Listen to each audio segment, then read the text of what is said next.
originally come from Poland, but I've been living for Ireland for a little while now. My professional background is in instructional writing and in marketing in the tech industry. But today here I am as a game writer, a narrative designer, and a person with plenty of experience as a game master in tabletop RPGs. And TTRPGs is effectively where I got my sort of trial by fire into interactive storytelling and storytelling in general. I've been playing them for about 20 years, and this year I have successfully crowdfunded and launched my own system, Campfire. And for the last several years, I have also been interested and have been working on developing digital interactive stories and games. And the latest one, called Thousand Lives, is going to be a part of this presentation a little bit later on. But first, let's jump into affordances. And as the Interaction Design Foundation tells us, an affordance is, in essence, an action possibility in the relation between user and an object. So, in other words, it is basically any possible interaction with an object. And if there are any user experience nerds among you, we could quibble a little bit about that reading of the definition.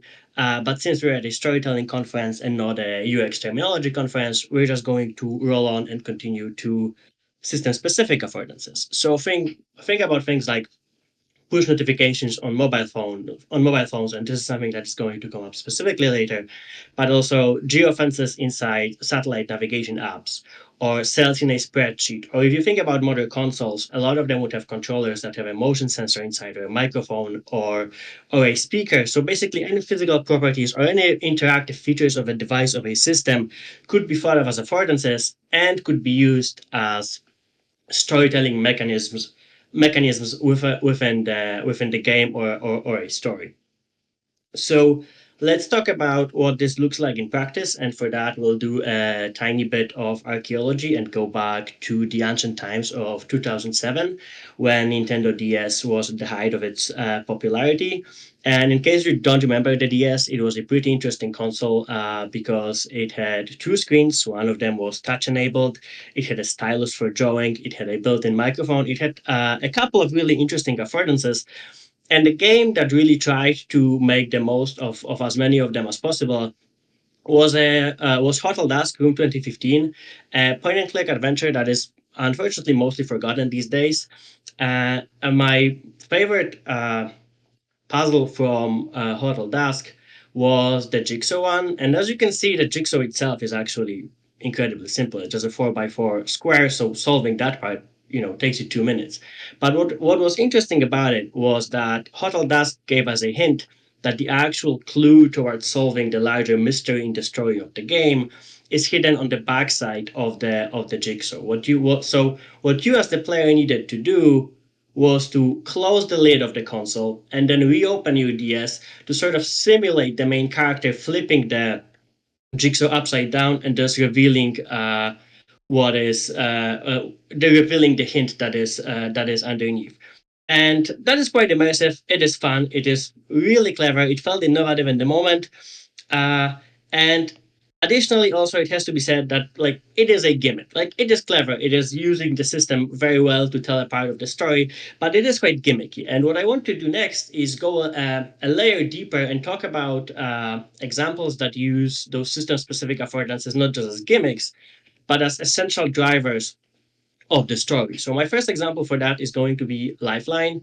You could call it a game or you could call it an interactive story. I am not particularly pushed either way. I am going to use those terms interchangeably in this context. But if you feel this is definitely a game or this is definitely an interactive story, you're not going to hear an argument from me. So the story Lifeline is a mobile app, a mobile game, and the premise of its story is very simple. It is about an astronaut, Taylor, who crash lands on some faraway moon in a faraway galaxy and gets stranded there, stranded in space. They message you, the player, and sort of tell you the story, narrate the ordeal they're going through, and occasionally ask you for advice. And then you always get a binary choice node. You can give them A advice or B advice, and they will act accordingly. And naturally, as it happens, if you give them bad advice, they will die and you will need to go back and restart. And what is really interesting about Lifeline, though, is not that the premise of the story itself, but the fact that the game is told entirely through the game story is told entirely through push notifications, and those notifications are staggered and delayed so that the story actually takes place over several days in real life. And what it might look like in practice is, for example, say Taylor is constructing a compass of spare parts, so you might not hear from them for about 10 minutes. But they could also be trying to traverse a crater on that moon they crash landed on, or they might be going to sleep because they were tired, in which case you might have to wait several hours until you hear again about what has been happening to them or if they survived the night, for example. And it is worth stopping now for a second to just ponder why do that, why implement that story specifically for notifications. Because if you zoom out and just look at what Lifeline is in terms of its structure, it is actually a simple text game with several binary choice nodes, and that is effectively all there is in terms of content. So it could have been it could have been a visual novel. It could have been an app that just tells its story in one go. It could have been a twine game. It could have been an HTML page that gives you the entire story in sort of like a branching pattern in one go. So why go through the trouble of implementing that story, of telling that story specifically through the medium of notifications? There are a couple of answers to that. The first of them, and the first argument, is that it serves the pacing. The game, like I said, if the game runs for several days to do one complete playthrough, but if you just assembled all of the text in one immediately available piece, it would have been playable in like about an hour or maybe 2 hours in total. But that length that it achieves, those several days compared to just an hour or two, does not feel artificially lengthened at all. It does not feel like the empty time, those time slots are filler in any way. Just because that delay, the staggering of the story, is perfectly fits the logic of the fiction, the logic of the story, and so it serves to pace it very well and immerse us deeper into what's happening to Taylor. And immersion itself is another important point, another important argument for implementing the game the way it was implemented. And it's also worth pointing out that Lifeline achieves immersion in an exceptionally interesting way because it does it by breaking the fourth wall. And normally, when we think about the story doing something to break the fourth wall, we consider that an immersion breaking act versus immersion building, as it is in Lifeline. But because Lifeline acknowledges the player as someone who effectively exists within the fictional world and addresses you as a player directly, it creates this impression that Taylor isn't just someone who narrates the story. Taylor feels like an actual person who communicates with you, the player, uh, taking us deeper into the plot. Which brings me to the third and final argument for using notifications for storytelling in case of a Lifeline, and that is tension. Often in games, we could, for example, reach a checkpoint and do something silly, like just run off a cliff or jump off a ledge just to see what happens because there are no consequences. We just go back immediately to the checkpoint and we did something silly and now we can move on. In Lifeline, that option doesn't exist because you could potentially be looking and waiting for several hours to see if your decision has killed the main character. And that adds so much weight and meaning to the decisions that we make. So the answer to why is threefold. It was about pacing, immersion, and tension. And it added so much value to Lifeline as a story than versus if it was just available immediately as a branching storyline consistently on screen. One more example I wanted to talk about very briefly is Zombies Run. And I'm going to talk about it only for a moment because I just want to give you an example that isn't about using system specific affordances as a different way to show text on screen, because Zombies Run doesn't do that at all. It is an audio story and it is a fitness narrative app, which is a very narrow category that Zombies Run basically defined for itself. And as you can tell from the title, the story takes place in the world of a zombie apocalypse. And the app, because it was launched as a mobile app, can use the phone's GPS module and can use the phone's accelerometer to activate story events. So, for example, if you are on your daily jog, you might be told that the zombies are approaching and you need to run faster to not get eaten. Or you're on a walk and you might be told that you need to cover a certain distance, and only after you cover that distance the next chapter of the story activates because in the story world you have reached a certain location by walking. So the point of that was to encourage a fitness, following a fitness regimen through story immersion, and that immersion was achieved basically because using those affordances offered by mobile systems and mobile phones. And the final example I'm going to talk about today is my very own Thousand Lives. It is a story that follows the entire life of a woman born in communist Poland just after the war and then into the first decades of Poland as a democratic country. And creating Thousand Lives was inspired by me reading my grandma's memoir, which she wrote when she was already in her 80s.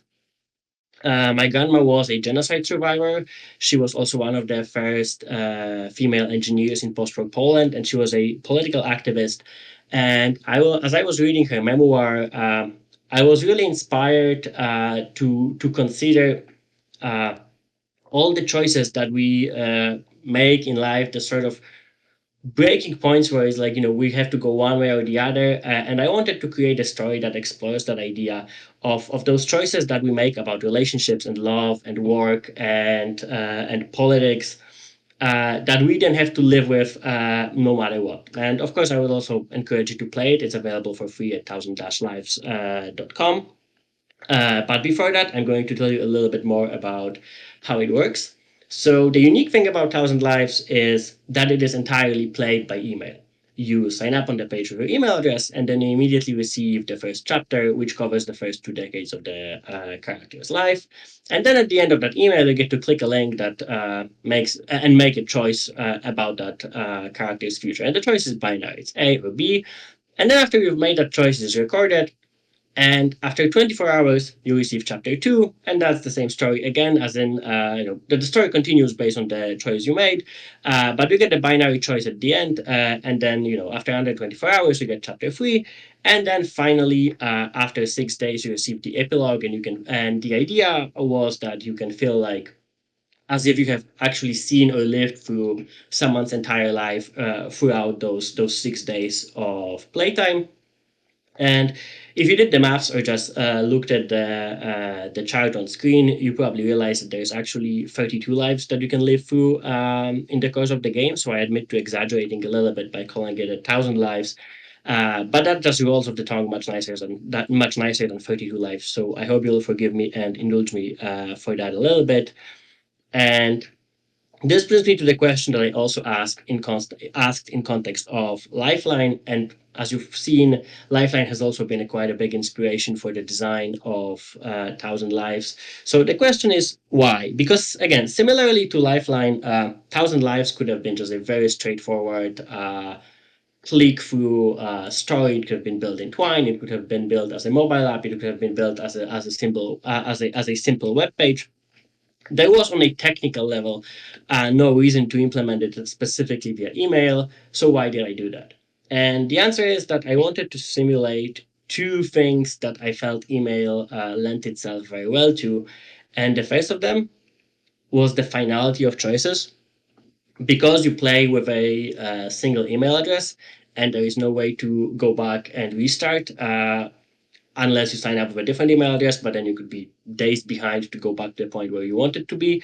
That adds weight and meaning to the choices, and it gives you the impression that just like in real life, in Thousand Lives, there's also no do-overs. You need to live with your choices. You need to continue with them, regardless of how you feel about the consequences that you're facing. And the other thing I wanted to simulate was passage of time, because the story takes place over 70 years in the fiction. That is quite a significant amount of time, but obviously I didn't want anyone to be playing my game for 70 years, and also no sane person would ever do that. So what was the solution to that? That was the staggering the chapters 24 hours apart from each other, which fits into also the individual chapters covering each about a decade of the character's life and of Polish history. So having to wait for those events for those future chapters sort of simulates in the proxy of the passage of time within the fiction to facilitate that feeling after playing for 6 days that you have seen someone's entire life. So that is exactly why I chose email as the medium here, because it allowed me to simulate both finality of choices and passage of time as gameplay mechanisms within the story structure. And there is a particular issue I ran into building this, from which I will extrapolate into sort of broader problems you should be aware of if you want to try this sort of experimental approach and storytelling in a medium that wasn't specifically designed for this. So what happened to me was that very close to the launch of the game or of the story, I was just QAing and testing and making sure everything was like wired correctly. It was basically ready to go. It was just a final couple of tests to run. So I put the website with the sign up form online, and just I didn't promote it anywhere, but it was there. It was available online if you had the URL. So what happened is that in a moment, hundreds of bots signed up for the game, but because they're bots, they of course either do not have actual inboxes, or even if they are connected to inboxes, they do not interact with the emails they receive, which means that it immediately overnight tanked my domain reputation for 1000lives.com. And what that means in practice is that then every email I was sending to a human was immediately being routed into their spam folder, so they weren't receiving a notification, they weren't seeing the email that they were receiving. And it took weeks to fix that. The first immediate step was, of course, to do a CAPTCHA screening on the website, but then it took actual weeks to fix the domain reputation, because that's a fairly slow and painstaking process. But the point is not to talk about the infrastructure of email and email servers and email domain reputation. It is that if you're working on storytelling with a system that wasn't specifically designed for it, you need to learn a lot about how the system works technically. And it doesn't mean you have to be an engineer or, get an engineering PhD or anything, but you do need to have a good idea about what's happening or what's going on under the hood, because you might be the first on one of the first people who are trying to use this for storytelling, for narrative. And the people who designed that system probably never asked themselves, how is a narrative designer going to use that? So you will need to learn how the system works, so you can bend it to your will a little bit, so it can actually facilitate the experience you want to facilitate and deliver the story, tell the story that you want to tell.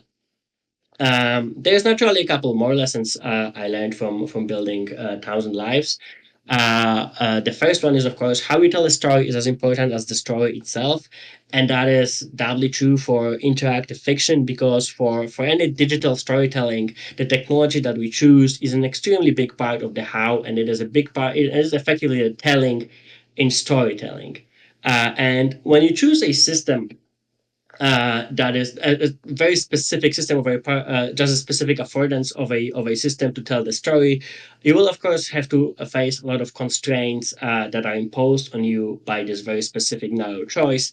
But do not think of constraints as something bad or as something terribly limiting or as something that will hurt your story, but instead treat them as fuel for the creativity and as guidance to find solutions and to tell the story in a more interesting way. And an example of that could be for think about how difficult it would have been for the Lifeline devs to write their story, because every single node that you see in Lifeline had to fit into the limits of how long a notification can be to display properly on iOS or Android. That is a lot of work to make sure that all those nodes can tell an effective story within those limits. But it also led to an excellent effect where those nodes, those notifications actually feel like messages from a real person, because they were forced to fit into that medium that was specifically designed for messages from people. And the point that follows from that is that when you're developing a story, you should choose a medium that facilitates the experience that you want to create and the story that you want to tell.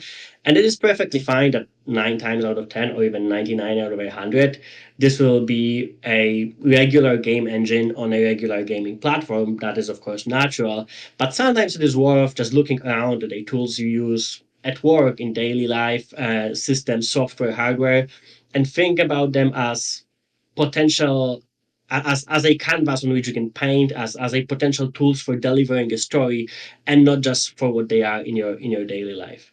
And the last point here in terms of the lessons is more of a warning, or maybe something to be aware of, is that because technology is ephemeral by nature, it has a shelf life imposed by the progress of the industry, that is going to be even more true for your story, for your game, if you try to tie it to a specific piece of technology or a specific affordance of a specific system. And you could think that when we look at things like email or push notifications, there are technologies that have been around for decades and they don't seem to be going anywhere. And you could maybe say that, like, if they're still here, they will be here forever. And maybe in some form they will, but it is also very easy to imagine a scenario where, for example, in my case, bots get much better than they are now. So a couple of years or even months down the line, I have to consider whether I want to invest effort and potentially money into updating my captcha setup or any other infrastructure I do to shield the form from bots, or is this just something I need to accept that the game had a certain shelf life that it has lived through? Or in case of Lifeline, you can very easily imagine that a future version of iOS or a future version of Android completely reworks, refactors how notifications are delivered on the back end under the hood.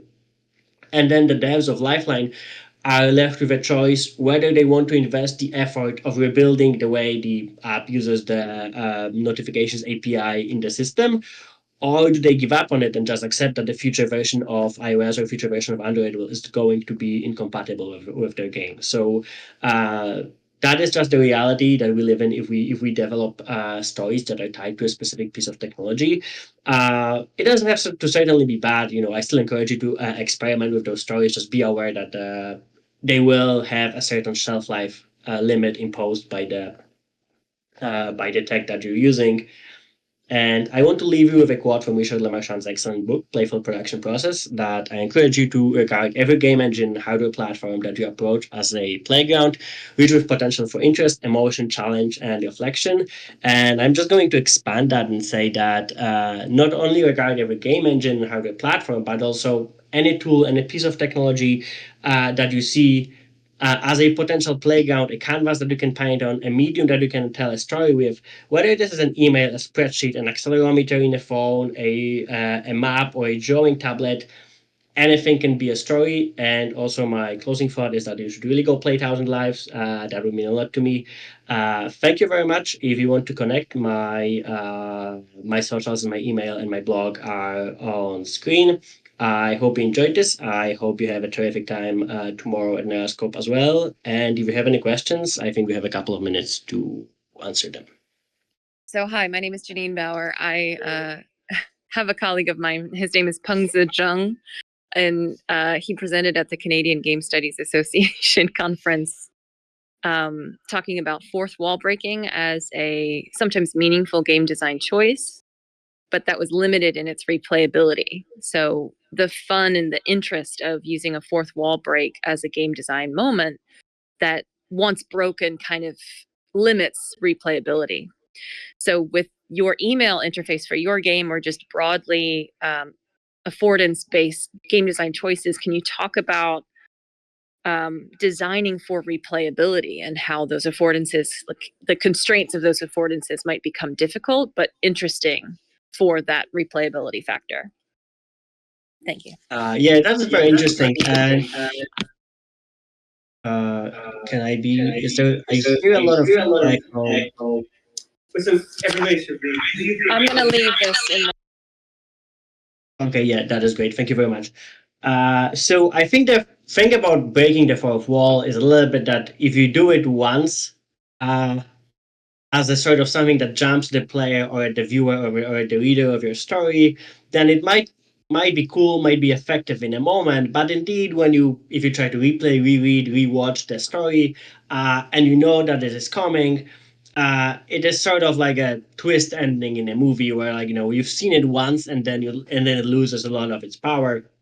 But in case of games like Lifeline that truly completely commit to the overall being broken, I don't think it affects the replayability adversely in any way, because the way it breaks the fourth wall, it just immediately from the get go, the main character, Taylor the astronaut, contacts you. And the premise of the story is that they're sending you, the player, messages from that moon they're stranded on.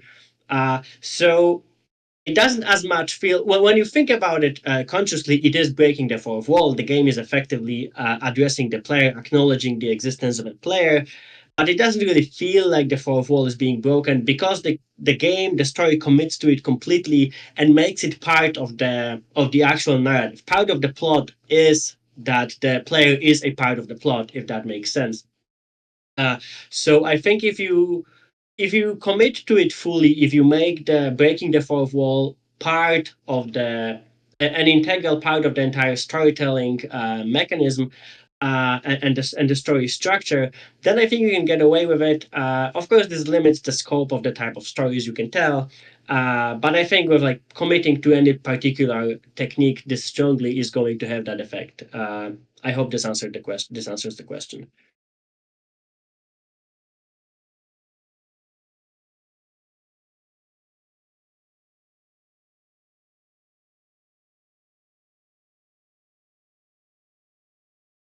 I'm looking at the questions from the chat.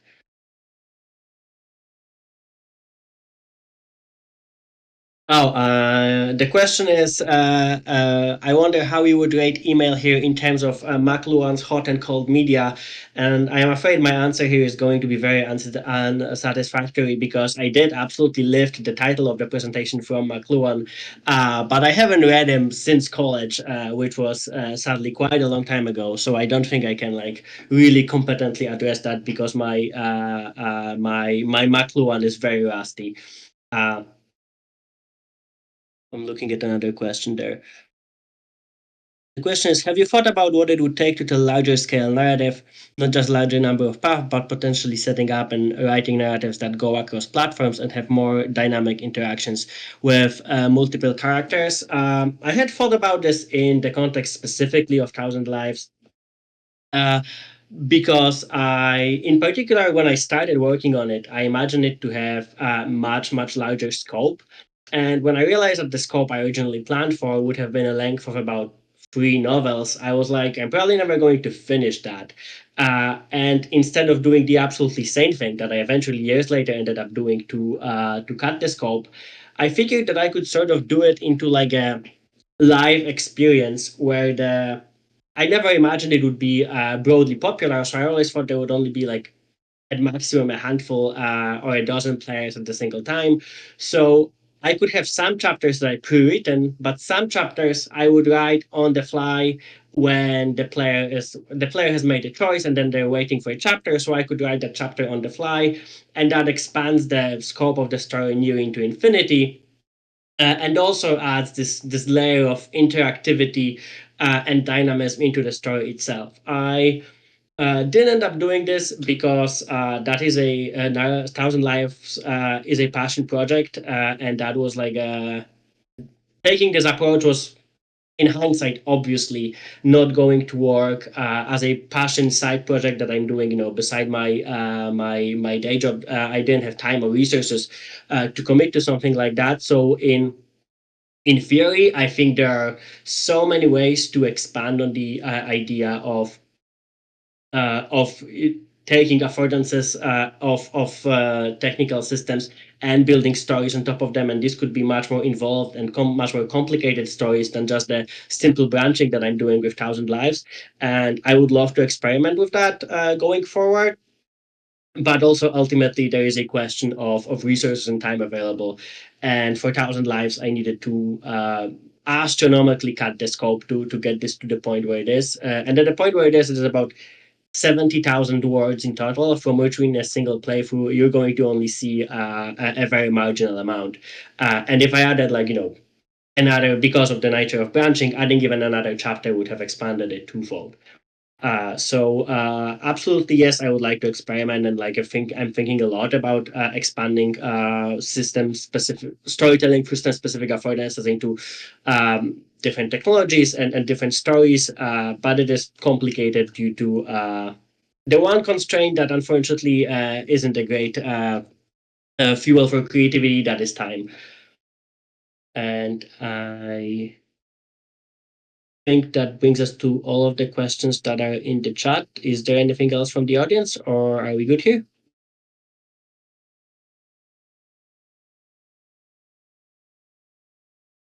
Okay, so it seems like we are all good.